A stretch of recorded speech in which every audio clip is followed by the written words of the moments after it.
If you're looking for the best bass guitar strings, here's a list you must see. We made this list based on our personal preference and sorted it based on their features, prices, quality, durability, and reputation of the manufacturers and customer feedback. Also, we've included options for every type of customer. So let's get started.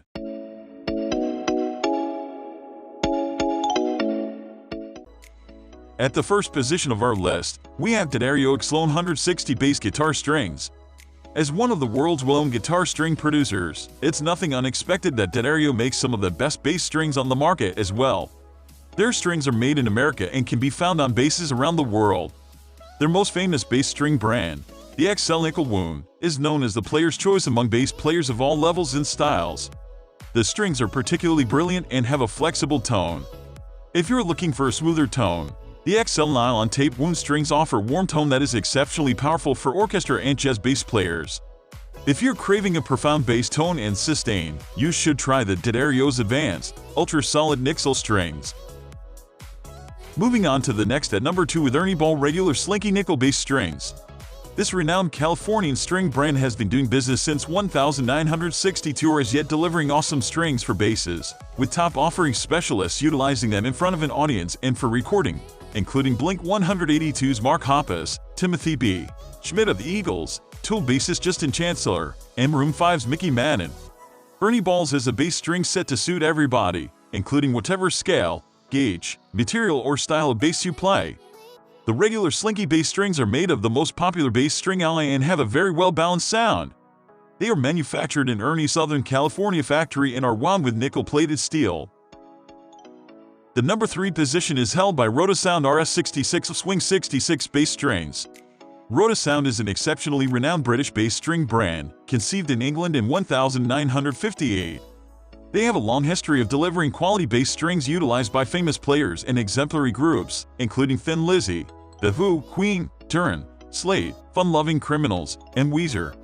Rotosound had the notoriety for spearheading new ideas and hold the award of being the principal string organization to create round wound strings, with their Swing Bass 66 being a standout amongst the most well-known round wound bass strings ever, and available today in a wide range of gauge and scale length. Another awesome string arrangement offered by Rotosound that picks up a ton of acclaim is their Jazz Bass 77, which offers a warm and fat tone, ideal for jazz. For beginners searching for a set that sounds great but doesn't be excessively expensive, the Rotobass scope of strings is profoundly prescribed. In fact, bassist Billy Sheehan and Iron Maiden Steve Harris have their own signature Rotosound sets. Next at number 4 we have Daddario Epsilon 165 Pro Steels. Another bass guitar string set by Daddario. The Epsilon 165 Pro Steel strings are great options for beginners who need reliable strings that sound great. The Epsilon 165 strings combine the Epsilon 170 and Epsilon 160 sets for a hybrid combination of tone and feel. They are Daddario's brightest and most magnetic bass strings and come in the following gauges: 45, 65, 85, 105. These strings offer beautifully rich harmonies with deep and penetrating tones.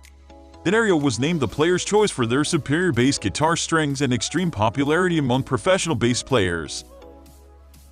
The number 5 position is held by Elixir Strings nickel-plated steel 4-string. When Elixir started making bass guitar strings in 1995, they didn't set out to reinvent the bass string industry. Elixir originally tried to create a superior push-pull link, also called a Bowden link, which interprets mechanical constraint. When the company realized the potential their technology had for bass strings, they explored ways of covering the string, which while the early endeavors resulted in a dull-sounding string. However, engineers at Elixir saw that the strings profited from extended lifespan. In the end, they exchanged apparatuses and chosen to advertise a covered string with an enhanced covering. As it's been said, the rest is history. The organization has immediately picked up a notoriety for giving some of the longest enduring strings available, and Elixir nickel-plated bass strings are no special case. In the end, they chose to advertise the string covering as NanoWeb, and immediately the strings were recognized as one of the longest-lasting strings available. Elixir has built their technology into several bass string varieties, but we think the basic Elixir strings nickel-plated bass strings perform best. The number 6 position is dominated by Dr. Strings bass strings. Started by the son of Al Drunge, Mark Drunge, Dr. Strings have gained notoriety for making some of the most modern handcrafted guitar strings. Based in Emerson, New Jersey. Bragging a remarkable visual interest, Dr. String's Black Beauties have been used by tons of professional bass players including Geezer Butler, bassist of Black Sabbath. The first thing you'll notice about these strings is that they are dark black. Dr. Black Beauties are covered with a patent-pending polymer, which means to repeat the lifespan of covered strings without cutting the top of the line frequencies or presenting undesirable hints. The Dr. Black Beauties are a nickel-covered string, which brings about a reasonable tone that remaining parts warm. More on the tone of these strings in the accompanying area.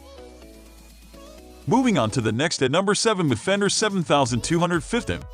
Fender 7250 bass strings are a great all-around bass string. Made by the greatest guitar and bass guitar maker, the 7250s are particularly good for rock, funk, and any style in which the bass needs to cut through. They pack bright highs and a thunderous low end. The number 8 position is held by Elixir Nano bass strings. Elixir Strings is the only coated string brand to protect the whole string with an ultra-thin coating, keeping gunk out of the gaps between the windings. The Elixir Nano bass strings is constructed with nickel-plated steel wrap wire which also provides a smooth, natural feel that enhances grip. I consider Elixir to be the best bass guitar string. You'll spend more on them, but you'll get a long life out of them thanks to the coating. They have a solid tone and the reliability that you want out of bass strings. The smooth feel is easier to hold on to, although some players may not like this feeling at first, as it takes time to get used to. Overall, this is one of the better sets of bass strings for most players. Next at number 9 we have Dr. Neon Green bass strings. Dr. Neon Green strings are ideal if you play in dark environments or want fun bass guitar strings. This medium set is ready to go when you need them, and they have a nice tone and long life. Dr. Neon Strings is a great set to own if you want to have fun with your bass or play in darker clubs. The neon color really shines, and you can get other colors, too. You get great articulation and clarity with this bass guitar set, and you will have great stage presence when you play as the strings stand out thanks to their bright colors. Finally, the number 10 position is dominated by Rotosound Steve Harris Flatwound. Rotosound makes high-quality bass strings, and their Steve Harris signature set has all you need to play great rock bass guitar. These strings have a long life, good volume, and the tone you need to rock out. Rotosound strings are ideal for almost any player. They have years of experience making strings, and these Steve Harris signature strings have a great tone and long life. This is a custom set at 50, 75, 90, 110. This set is on the heavy side, so make sure you are comfortable with this type of setup. They are ideal for hard rock and metal styles due to the added thickness of the string. That's all for today. We upload music product review videos every single day. So, don't forget to subscribe and hit the bell icon for the upcoming video notification.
If you're looking for the best guitar pedals, here's a list you must see.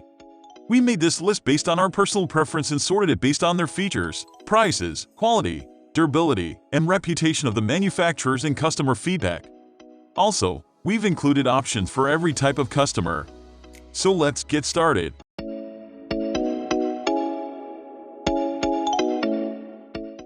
At the first position of our list, we have Ibanez TS9 Tube Screamer. Preceded by the TS808, the TS9 is by far the most popular of all of the tube screamers that Ibanez offer, which is a pretty huge range. Well, it was popularized by Stevie Ray Vaughan, one of the most famed guitarists of all times, and it's used by guitarists today, such as Billy Joe Armstrong, Gay Clark Jr., Kenny Wayne Shepherd. Having 3 names isn't a prerequisite for opening this pedal, though, just in case you were wondering. Apart from being used by many of the greatest blues and rock guitarists out there, it's an incredibly versatile and smooth-sounding stomp box. That's because the drive-on offer mimics the sound of an all-tube amplifier, and because we still love using those, it's almost like doubling up on that tubey goodness. I love this technique for tightening up low-tuned guitars, as the mid-range bump that the T9 is characterized by helps to remove some of the flubby, muddy low mid-ugliness that occurs when you drop your tuning low and crank up the gain. However you use it, the T9 is one of the best and most versatile guitar pedals out there, overdrive or otherwise. Moving on to the next at number 2 with Proco Rat 2.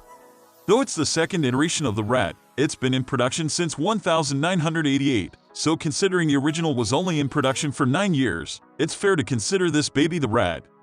If you're new to the world of drive, you might be wondering what the hell the difference is between an overdrive pedal and a distortion pedal. Without getting too nerdy and technical with it, they achieve similar effects but with quite different methods. It's like regular ice cream and coconut ice cream. They're both ice cream, but they're made out of different things, and they taste quite different too. While overdrive pedals tend to have a smooth, silky feel, distortion pedals are usually a bit harsher and grittier.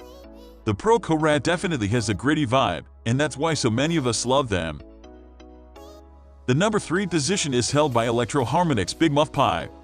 This is like the soy ice cream in our creamy frozen convection analogy. It's kind of a love it or hate it scenario. Fuzz pedals definitely have a tone that's distinctly fuzz. No prizes for guessing how they sound. You have fuzzy. Fuzz is obnoxious, woolly, and in your face. And if there's one pedal that perfectly exemplifies the sound of fuzz, it's the ElectroHarmonix Big Muff Pie. Generally referred to as the Big Muff, the pedal is produced by ElectroHarmonix, EHX in New York City, in conjunction with their Russian sister company Sovtek. Sovtek is famous for making vacuum tubes that go inside guitar amps, so you know they've got that oozy distortion toned down. Next at number 4 we have TC Electronic Flashback X4. God knows why I sold it. Probably to fuel some other pedal purchase. What I can say though is I regret that decision wholeheartedly. The original Flashback is a pretty standard delay, with knobs for feedback, level, time, called delay, and reverb type, plus a tiny switch for changing delay patterns. The Flashback X4 has all of that, but allows you to save 3 presets to fuzz switches A, B, and C, with a 4th switch dedicated to tap tempo capabilities. There's nothing worse than delays that don't have a dedicated tap tempo switch or input, when you have to do some weird double tap, long hold dance to access the tap function. I just end up screwing it up half the time, so I need a tap tempo switch. The number 5 position is held by TC Electronic Ditto. The TC Electronic Ditto is a super basic looper, so what makes it the best looping pedal out there? Well, yes, there are many more loopers with much wider capabilities, and if you're keen to get into some loop-heavy riffage then this might not be the one. But for most guitarists, we just need a simple pedal that we can stomp into loop a short section to solo over, or to harmonize with. It has one input, one output, a level control, and a single fuzz switch. Easy. If you're keen to get into some more serious looping arrangement, then I recommend looking into the TC Electronic Ditto X4, which takes the same framework and gives you way more functionality. The number 6 position is dominated by Boss BF3. Boss, an aptly named pedal manufacturer, is pretty much the boss of guitar pedals. Of all the flanger pedals out there, this Boss BF3 is the most classic, and is by far the best flanger on the market, thanks to its 5 different modes of operation. Moving on to the next at number 7 with MXR Eddie Van Halen Phase 90. If there's any one guitarist who is known for sick phaser riffs, it's Eddie Van Halen. The MXR Phase 90 is the best and simplest phaser, with just one knob for speed and a single button for further sound manipulation. Other than, of course, the on/off switch. The number 8 position is held by ElectroHarmonix Nano Big Moff Guitar Distortion Effects Pedal. This is not a bad place to start. With overdrive and distortion that is best described as crushing. This pedal has been with us for a long time. We can remember it in the 70s, with guitarists buying it and not knowing how to control it. And you do have to control it, or it will bite off your hand. It produces a serious distortion, or as we used to call it, a fuzz sound. But is it a good pedal to put in the hands of a beginner? Let's find out. The art of controlling this is centered on just 3 knobs on top of the pedal. If you can use them wisely, you will create some epic sounds. The tone control will take you from a shattering lead guitar tone through heavy chords to warm overdrive, and everything in between.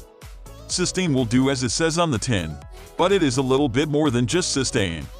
It enhances the harmonic distortion, creating a sound many have copied. Next, at number 9, we have Boss Digital Delay Guitar Effect Pedal. And so we move away from the overdrive and noisy things to another sound to consider. The Boss Digital Delay Guitar Effect Pedal DD3 is a classic of its time, and must be considered as one of the best guitar pedals for beginners. It was first given to us by those Japanese masters of sound creation in 1986. Since then, it has become the classic delay sound. There is a myriad of digital delays. Some are really great pedals with excellent sounds and extra built-in features. But the DD3 from Boss has evolved while still maintaining its signature sound. This is an updated version. It still retains its you can run over it with a truck toughness, keeping its design and its formidable foot control switch. And it is still easy to use, but this version has added a tap and tempo facility. Finally, the number 10 position is dominated by Dunlop Crybaby GCB95 Classic Wah pedal. And still, it goes on. Another pedal. Another classic.